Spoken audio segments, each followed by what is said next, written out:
Welcome to the channel. In today's video, we are going to be changing the transmission oil in this 2007 BMW R1200 GS.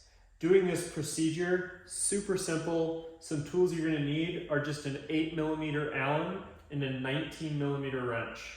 That's it. So this is a job that legitimately anyone can do at home. Super simple, super cheap to do, and to be honest, if this was my bike, I would be doing this procedure every time you change your engine oil, just because it's so easy and it's just cheap insurance. Transmissions are expensive, oil is cheap. Let's get to it. The first thing I like to do is crack the fill hole. So on the side of your engine, the fill hole's right here. We're gonna crack this loose. So on this bike, the transmission fill spec is just to the bottom edge of these threads. So when I crack this bolt loose, the oil should be right at the very bottom edge of those threads.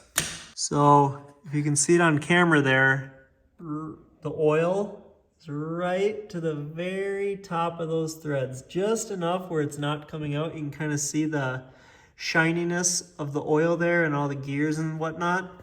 And another good reason to crack the fill plug first is if you drain the oil down there, and then your fill plug's stripped out or something, you're gonna be in kind of a pickle.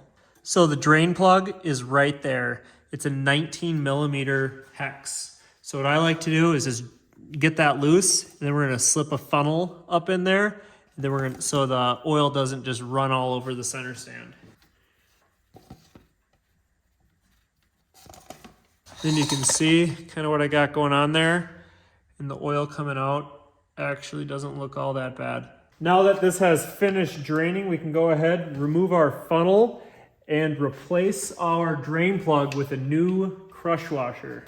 Tighten it down with a 19mm wrench.